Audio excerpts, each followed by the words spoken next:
26-এ কি রেজাল্ট আদৌ ভালো হবে বিজেপির পক্ষে? ভালো তো হবেই না। 2021-এ তো বললাম এটা কলঙ্কজনক অধ্যায় ছিল, একেবারে জেতা গেম হারিয়েছিল বিজেপি সেবার। পঙ্গু তো আমার মনে হচ্ছে নেতৃত্ব সংগঠন দুই পঙ্গু বিজেপির। আমি বিজেপির কারোর সাথে একমত হতে চাই না কোনো ব্যাপারে। আমার মত হচ্ছে যে বিজেপি পঙ্গু সাংগঠনিকভাবে এবং আদর্শগতভাবে।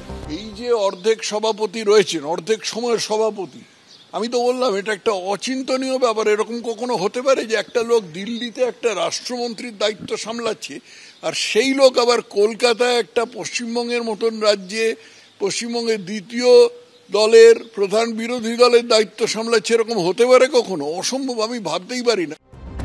রাজ্যে বিধানসভা ভোট হতে বাকি মেরে কেটে 10 মাস। তার আগে বিস্ফোরক আশঙ্কা প্রকাশ করলেন বিজেপির প্রাক্তন রাজ্য সভাপতি তথাগত রায়। তৃণমূলের সঙ্গে বিজেপির সেটিং এর আশঙ্কা। সোশ্যাল মিডিয়ায় বিজেপির প্রাক্তন রাজ্য সভাপতি লিখেছেন, 2026 সালে একজন অর্ধেক সময় রাজ্য সভাপতির নেতৃত্বে বিজেপির প্রায় পঙ্গু অবস্থার জন্য অথবা সেটিং এর জন্য তৃণমূল নির্বাচনে জিতে যায়।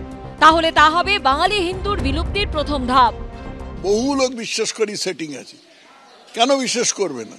বহু এই মমতা এবং তার পার্টি বহু কুকীর্তি করেছে, যার জন্য তাদের এখনই জেলে ভরা যেতে পারত। কেন জেলে ভরেননি? যদি জেলে ভরে না থাকেন তাহলে তার কারণ কি হচ্ছে, সেই কারণটা কেউ কেন বলেননি।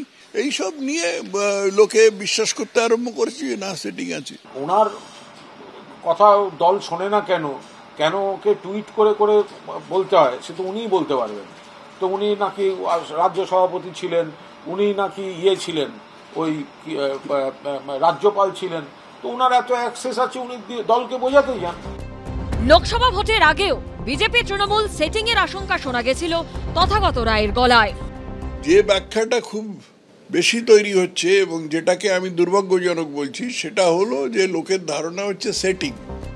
যে সেটিং এর অভিযোগ সিপিএম কংগ্রেস করে, কার্যত সেই আশঙ্কাই বারবার শোনা যাচ্ছে খোদ রাজ্য বিজেপির একদা নাম্বার 1 এর মুখে।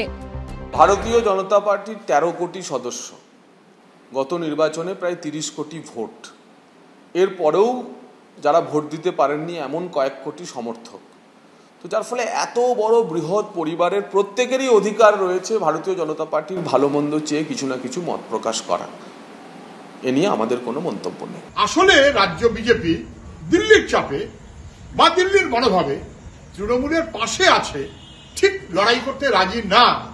এটা এমনকি তথাগত রায়ের কথাতেও সেটিংটা আরো একবার স্পষ্ট হচ্ছে। শুধু সেটিং এর আশঙ্কাতেই থামেননি তথাগত রায়। রাজ্য বিজেপির সভাপতি নিয়েও ফের একবার মুখ খুলেছেন তিনি।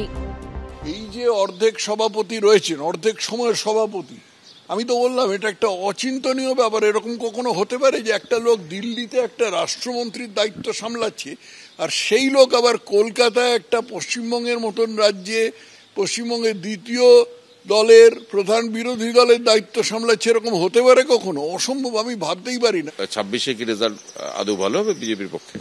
ভালো তো হবেই না।